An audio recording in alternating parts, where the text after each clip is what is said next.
2026 का साल विपक्ष के लिए सबसे बड़ी चुनौती लेकर आया है, क्योंकि 2026 में होने वाले 5 राज्यों के विधानसभा चुनाव के परिणाम 2029 के फाइनल के लिए विपक्ष की दिशा और दशा तय कर देंगे। यानी इंडिया गठबंधन के पास चुनावी चुनौती से पार पाने के सिवाय कोई दूसरा रास्ता नहीं है, क्योंकि ममता बनर्जी 2011 से अब तक बंगाल में अजेय रही हैं, क्योंकि एमके स्टालिन को तमिलनाडु में अपनी सत्ता बचानी है, क्योंकि केरल में पिनराई विजयन के पास हैट्रिक का मौका है, क्योंकि 10 साल बाद असम में वापसी की लड़ाई कांग्रेस को लड़नी है, क्योंकि पुडुचेरी में एनडीए को अपनी सत्ता बचानी है। इसे यूं समझिए, 2026 के आगाज के साथ ही पश्चिम बंगाल, तमिलनाडु, केरल, असम और पुडुचेरी विधानसभा चुनाव की उल्टी गिनती शुरू हो गई है। सर्द मौसम में भी चुनावी सियासत का पारा बहुत हाई है। 2026 के चुनावी युद्ध में सबसे बड़ी महाभारत पश्चिम बंगाल में लड़ी जानी है। साल 2011 से लगातार ममता बनर्जी मुख्यमंत्री हैं। साल 2014, 2019 और 2024 लोकसभा के चुनावों में ममता दीदी का मैजिक मोदी लहर को बंगाल में बेअसर करने में कामयाब रहा है। वहीं 2016 और 2021 विधानसभा चुनावों में भी ममता की मजबूत सियासी पकड़ के आगे बीजेपी की पूरी चुनावी मशीनरी चारों खाने चित रही है। लेकिन 2026 का विधानसभा चुनाव ममता बनर्जी के लिए आसान नहीं होगा। वजह नंबर 1, ममता बनर्जी जीत की हैट्रिक लगा चुकी हैं। वजह नंबर 2, चौथे टर्न की राह में सत्ता विरोधी लहर का खतरा। वजह नंबर 3, हिंदू विरोधी हिंसा से चुनाव में ध्रुवीकरण का खतरा। वजह नंबर 4, 2021 चुनाव में बीजेपी को मिली अप्रत्याशित सीटें। वजह नंबर 5, 2021 चुनाव से सबक लेते हुए बीजेपी की नई रणनीति। मित्रों, आज जब मैं कह रहा हूं कि इस बार 26 के बंगाल के विधानसभा चुनाव में बंगाल में हमारी सरकार बनेगी, इसका मजबूत आधार भी भारतीय जनता पार्टी के पास है। 2014 के चुनाव में हमें 17% वोट और 2 सीट मिले थे। 2016 के विधानसभा चुनाव में हमें 10% वोट मिले और विधानसभा की केवल 3 सीटें मिली थी। फिर 14 से 19 के बाद 19 के लोकसभा चुनाव में हमें 41%, 41% वोट मिले और 18 सीटें मिली। और 21 के विधानसभा चुनाव में हमें 38 वोट मिले और 77 सीटें मिली। ये बहुत बड़ा अंतर है।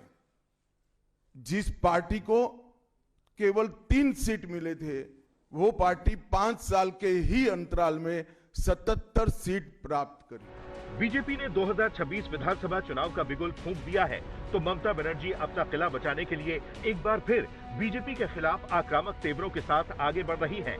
बीजेपी के आरोपों को हथियार बनाकर बीजेपी पर ही निशाना साध रही हैं।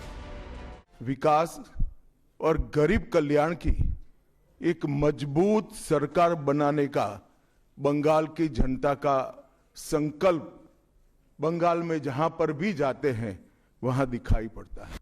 এবার বলতে হবে, এবার তুমি দেশ থেকে বার।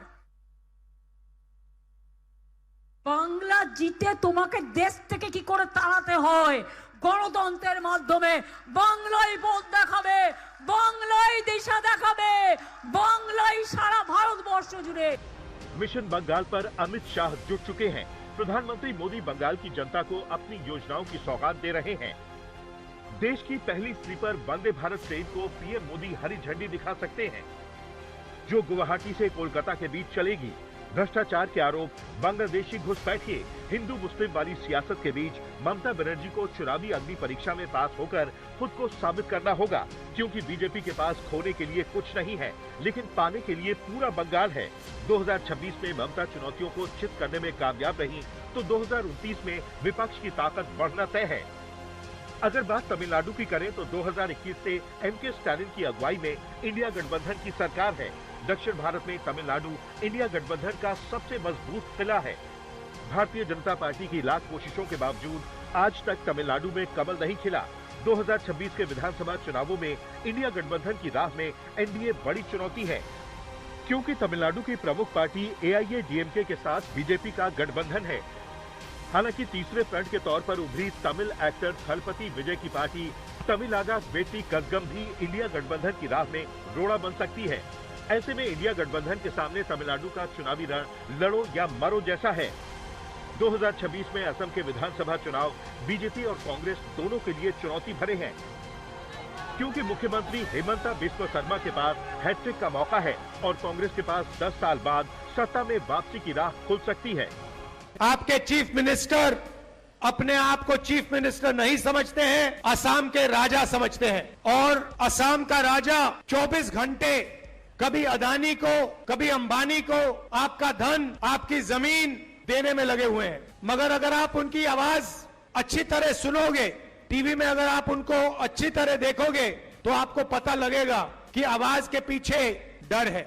Rahul Gandhi and Mallikarjun Kharge yesterday in their meeting openly encouraged the encroachers and land jihadis to encroach lands of the government. He did not realize that in the forest land people cannot be rehabilitated. But he has clearly said that you will be rehabilitated in the same place and you will be provided house, etc. Because of those kind of speeches, people get encouraged, and today morning the evicted people who were already evicted, they started throwing stone and they also started beating police. अगर कांग्रेस की जीत हुई तो NDA को बड़ा झटका लगना तय है, जबकि बीजेपी जीतती है तो सत्ता में एक बार फिर बनी रहेगी। केरल विधानसभा चुनाव में सबसे बड़ी चुनौती विपक्षी दलों के बीच है, क्योंकि सीधा मुकाबला यूडीएफ और एलडीएफ के बीच है। मौजूदा सरकार की अगुवाई एलडीएफ के नेता विजयन कर रहे हैं। उनके पास हैट्रिक का मौका है।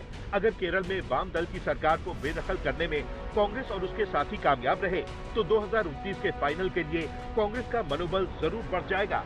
यानी 2026 का साल सियासत के क्षेत्रीय छत्रपों के लिए बड़े और कड़े इम्तिहान का साल है। आज तक ब्यूरो।